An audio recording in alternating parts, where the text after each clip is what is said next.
Student and friends, आज हम DElEd second semester के प्रारंभिक शिक्षा के नवीन प्रयास विषय के एक अध्याय शिक्षा के सार्वभौमिकरण पर प्रकाश डालेंगे। इसके ऊपर चर्चा करेंगे और आपको समझाने का प्रयास करेंगे कि शिक्षा का सार्वभौमिकरण का अर्थ क्या है, उसकी क्या क्या परिभाषाएं हैं और शिक्षा के सार्वभौमिकरण से संबंधित क्या क्या समस्याएं सामने आती हैं और उन समस्याओं का निस्तारण किस प्रकार से किया जा सकता है। तो विद्यार्थियों, आइए चलते हैं शिक्षा के सार्वभौमिकरण की तरफ। शिक्षा के सार्वभौमिकरण के लिए अंग्रेजी में यूनिवर्सलाइजेशन शब्द का प्रयोग किया जाता है। अलग अलग लेखकों ने अपनी पुस्तकों में सार्वजनिकरण शब्द का भी प्रयोग किया है, लोकव्यापीकरण शब्द का भी प्रयोग किया है और सार्वभौमिकरण शब्द का भी प्रयोग यूनिवर्सलाइजेशन के संदर्भ में किया है। शिक्षा के सार्वभौमिकरण का अर्थ यह है कि शिक्षा प्रत्येक बालक, बालिका, पुरुष एवं महिला के जीवन का अभिन्न अंग बने। शिक्षा का सार्वभौमिकरण यह भी बताता है कि शिक्षा प्रत्येक जनमानस की पहुंच में हो तथा कोई भी शिक्षा प्राप्त करने से वंचित न रहे। यही नहीं बल्कि शिक्षा के सार्वभौमिकरण यह भी स्पष्ट करता है कि शिक्षा जीवन के लिए सुलभ हो और इसकी सुलभता का स्वरूप सहज और सरल हो। इसका तात्पर्य यह है कि शिक्षा सभी की पहुंच में हो, कोई भी व्यक्ति प्रारंभिक शिक्षा से वंचित ना रहे और साथ ही साथ यह जनजीवन के लिए बहुत ही सरल और सुगम बने। शिक्षा का सार्वभौमिकरण का एक अर्थ यह भी लिया जाता है कि समाज के प्रत्येक वर्ग के निम्न स्तर तक इसकी पहुंच हो तथा कोई भी व्यक्ति शिक्षा के बगैर ना रहे। यह बताता है कि शिक्षा सभी के लिए अवसर का रूप ग्रहण करे। प्रत्येक जनमानस अपने भविष्य का आधार शिक्षा में ही तलाश करने का प्रयास करे। यहाँ एक बिंदु और स्पष्ट करने का प्रयास कर रहा हूँ। शिक्षा के सार्वभौमिकरण यह भी बताता है कि शिक्षा जीवन जीने के आधार के रूप में ग्रहण की जानी चाहिए और सभी वर्गों के लिए यह निःशुल्क और अनिवार्य होनी चाहिए। शिक्षा राष्ट्र के प्रत्येक नागरिक के लिए सर्वसुलभ हो तथा इसका स्वरूप भविष्य की चुनौतियों के लिए तैयार करने वाला होना चाहिए। इसके अलावा हम यहाँ पर आप देखेंगे कि विभिन्न विद्वानों के द्वारा शिक्षा के सार्वभौमिकरण से संबंधित क्या क्या विचार प्रस्तुत किए गए हैं, जिनमें एक प्रमुख विचार के.जी. साइदान नाम के विद्वान और प्रसिद्ध लेखक का आता है, जिसमें उन्होंने बताया कि प्रारंभिक शिक्षा का संबंध किसी वर्ग अथवा समूह से नहीं है, बल्कि इसका संबंध देश की समस्त जनता से है और प्रत्येक बिंदु पर यह जीवन को स्पर्श करती है। इसके अलावा हंटर आयोग के अनुसार प्राथमिक शिक्षा को जनसाधारण की शिक्षा मानना चाहिए। इसी प्रकार योजना आयोग के सदस्य एस चक्रवर्ती कहते हैं कि सामाजिक पुनर्निर्माण की दृष्टि से जिसके लिए देश की प्रतिबद्धता है, प्राथमिक शिक्षा के सार्वभौमिकरण की समस्या का निसंदेह निर्णयात्मक महत्व है। कोई भी विद्वान हो, लेखक हो, प्राथमिक शिक्षा की जो आवश्यकताएं हैं, जो इसकी उपयोगिताएं हैं, कोई भी इससे नकारने वाला नहीं है। यह एक ऐसा आधार है जो बालक को भविष्य के लिए तैयार करती है। राज्य सरकारों और केंद्र सरकारों का लगातार यह प्रयास रहता है कि शिक्षा प्रत्येक स्तर तक पहुंचे, प्रत्येक वर्ग तक पहुंचे, समाज के प्रत्येक हिस्से तक शिक्षा पहुंचे, और इसी को यहाँ पर शिक्षा के सार्वभौमिकरण से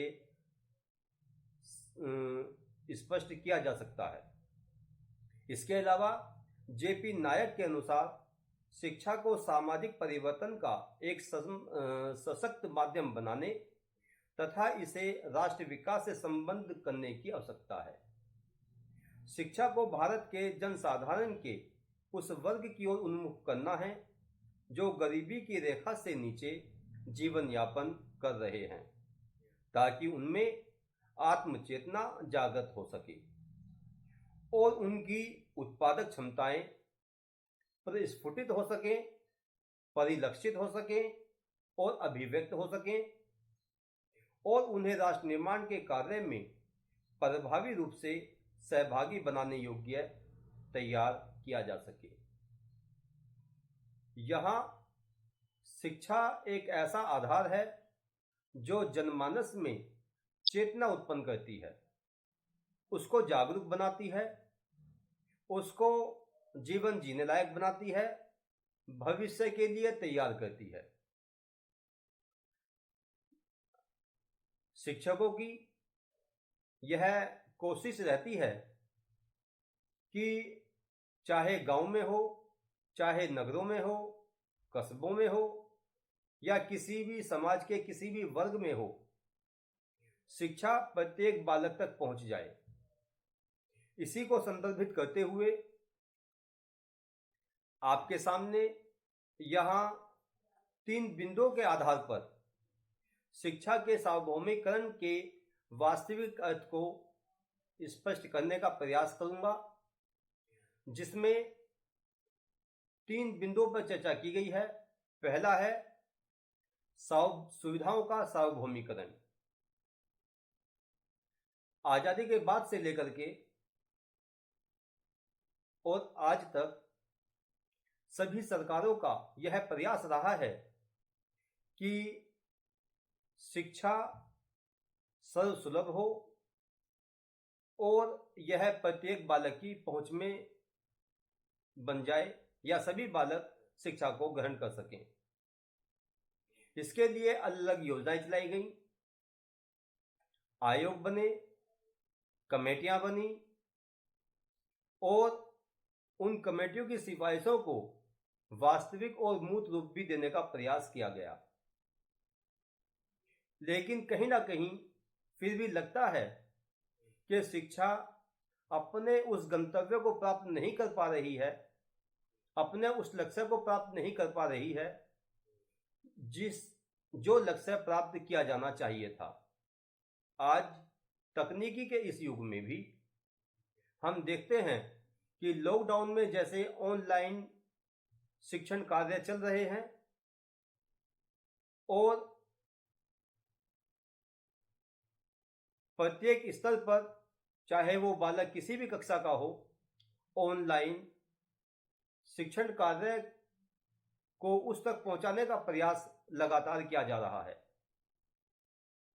केंद्र सरकार और राज्य सरकारों के द्वारा भी लगातार टीवी पर, यूट्यूब चैनलों के माध्यम से और अलग अलग ऐप के माध्यम से शिक्षा को सार्वभौमिक बनाने का प्रयास किया जा रहा है। इसके लिए पहला बिंदु, जैसा कि मैंने बताया अभी आपको, सुविधाओं के सार्वभौमिकरण से संबंधित है। तो उसमें क्या क्या चीजें होनी चाहिए जिससे शिक्षा सभी बालकों तक पहुंच सके। मैं यहाँ पे आपको ये बिंदुवार प्रस्तुत करूंगा। पहला बिंदु है प्राथमिक पाठशाला बालकों के घर के नजदीक होनी चाहिए। दूसरा बिंदु है प्रत्येक गांव में एक पाठशाला का निर्माण किया जाए। तीसरा बिंदु है पाठशाला 1 किलोमीटर से अधिक दूर नहीं होनी चाहिए। चौथा बिंदु है पाठशाला में शौचालय की सुविधा हो, और ये शौचालय बालक और बालिकाओं के लिए अलग अलग होने चाहिए, और उन शौचालयों में पर्याप्त रूप से पानी की भी व्यवस्था की जानी चाहिए।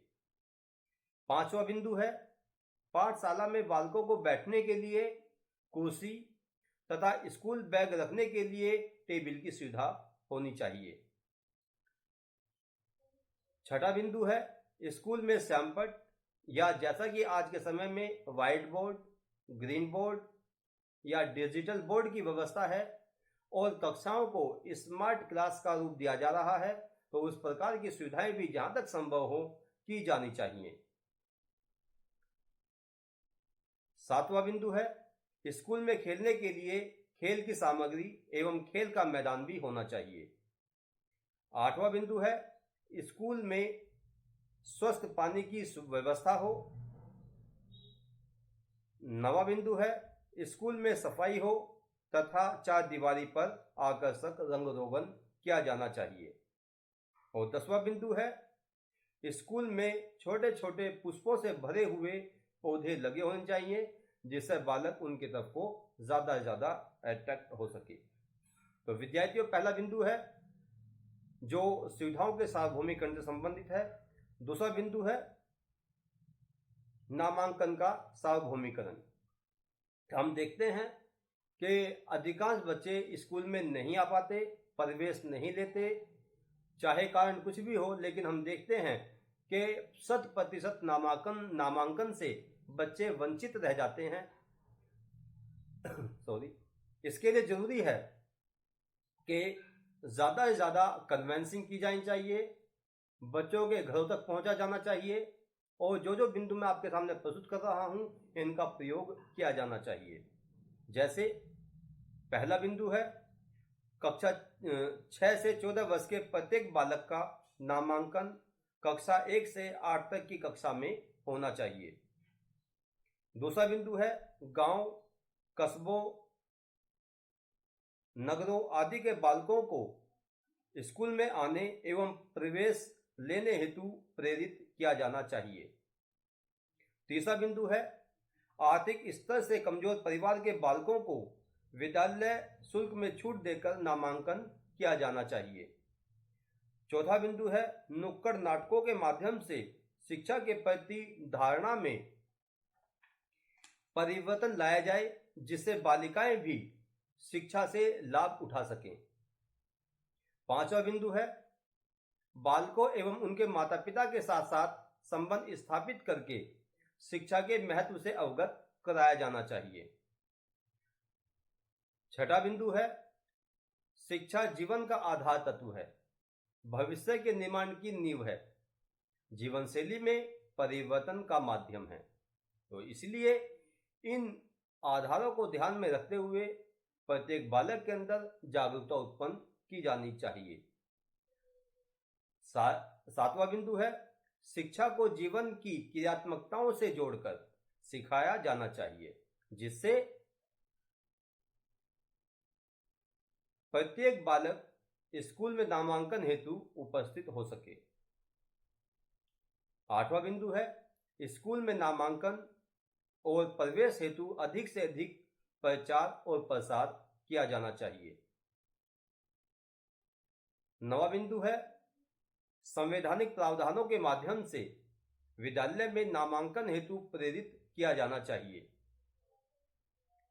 10वां बिंदु है मुख्यतः बालिकाओं के शिक्षा हेतु उन्हें और उनके माता पिता को, जिम्मेदार व्यक्तियों को जागरूक किया जाना चाहिए तथा उन्हें आत्मनिर्भर बनाने व सशक्त बनाने हेतु प्रेरित किया जाना चाहिए। अगले मुख्य बिंदु की तरफ को चलते हैं, उपस्थिति का सार्वभौमिकरण। विद्यार्थियों, बालक कक्षा में प्रवेश ले लेते हैं, नामांकन भी करा लेते हैं और कुछ समय पढ़ने के बाद किसी कारण से शिक्षा को बीच में ही छोड़ देते हैं। इससे माता पिता के जो धन है, खर्च है, उसका भी ज़्यादा व्यय होता है। सरकार के द्वारा जो योजनाएं चलाई जा रही हैं उनका भी अपव्यय होता है। इसके लिए जरूरी है कि विद्यार्थियों को जब तक उसकी कक्षा पूरी ना हो, उसकी शिक्षा पूरी ना हो, उसका एक शिक्षा का स्तर कंप्लीट ना हो, जब तक उसको शिक्षा से जोड़े रखना चाहिए। विद्यालय में उसके टिके रहने की व्यवस्था करनी चाहिए, जिससे वह स्कूल को छोड़ करके ना जाए। तो यहाँ पर मैं कुछ बिंदुओं के माध्यम से इनको प्रस्तुत करूंगा, जिनमें पहला बिंदु है, विद्यालय में उपस्थिति बनाए रखने से तात्पर्य है कि जब तक शिक्षा का चरण पूरा ना हो, स्कूल में ही टिके अथवा बने रहना चाहिए। दूसरा बिंदु है, शिक्षा के निःशुल्क एवं अनिवार्य होने से तात्पर्य है कि बालक शिक्षा को बीच में न छोड़े बल्कि उसे पूरा करे। तीसरा बिंदु है, इसके लिए आवश्यक है कि शिक्षा का स्वरूप सहज और सरल हो तथा वह बालकों के मानसिक स्तर के भी अनुकूल हो। चौथा बिंदु है, शिक्षा को पूरा करने के लिए आवश्यक है कि शिक्षा जीवन प्रणाली का अभिन्न अंग बन जाए तथा बालक उससे लाभ उठा सके। पांचवा बिंदु है, पढ़ाई बीच में छोड़ देने वाले बालकों तथा उनके माता पिता के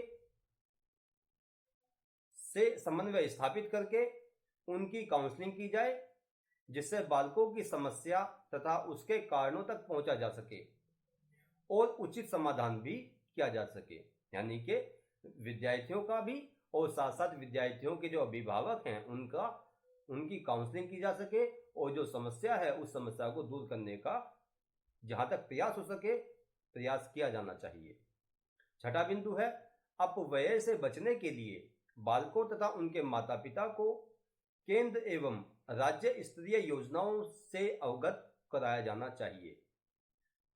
सातवां बिंदु है, बालकों हेतु उन्हें स्कूल में बनाए रखने हेतु आर्थिक प्रोत्साहन, प्रतियोगिताएं, खेलकूद सहित सहगामी क्रियाओं की व्यवस्था विद्यालय प्रांगण में की जानी चाहिए तथा उन्हें आगे बढ़ने और अपनी प्रतिभाओं को प्रकट करने के अवसर दिए जाने चाहिए। आठवां बिंदु है, बालकों को स्कूल में बने रहने हेतु समाज के सभी वर्गों तथा गैर सरकारी संगठनों की भी सहायता ली जानी चाहिए। नवा बिंदु है, विभिन्न रैलियों के माध्यम से समाज में शिक्षा के प्रति जागरूकता उत्पन्न की जानी चाहिए। 10वां बिंदु है, घरेलू कार्यों को शिक्षा का आधार बनाकर बालकों व बालिकाओं को शिक्षा के प्रति सकारात्मक बनाने व उचित अवसर प्रदान करने के अवसर दिए जाने चाहिए। तो यहाँ पर विद्यार्थियों, जरूरी है कि शिक्षा के प्रत्येक स्तर तक विद्यार्थियों की पहुंच बने। शिक्षा, जैसा कि संवैधानिक प्रावधानों में स्पष्ट किया जा चुका है कि 6 वर्ष से लेकर के 14 वर्ष तक के बालकों के लिए निःशुल्क और अनिवार्य शिक्षा की व्यवस्था की जानी चाहिए और स्कूलों में ये व्यवस्था की जाती है। अतः मेरा सभी से निवेदन है कि ज़्यादा से ज़्यादा कक्षाओं में नामांकन किया जाए, बच्चों को प्रवेश दिलाया जाए और अगर किसी विद्यार्थी को कोई समस्या है, किसी बालक को कोई समस्या है, तो उस समस्या का निस्तारण करने का प्रयास ज़्यादा से ज़्यादा किया जाना चाहिए। इन्हीं शब्दों के साथ में मैं अपना लेक्चर पूरा करता हूँ। मुझे उम्मीद है मेरा ये लेक्चर आपको ज़रूर समझ भी आएगा और पसंद भी आएगा। अगर आपको पसंद आए तो मेरे YouTube चैनल एजुकेशन मास्टर को ज़्यादा से ज़्यादा शेयर करें, लाइक करें और सब्सक्राइब करें। धन्यवाद। जय हिंद, जय भारत।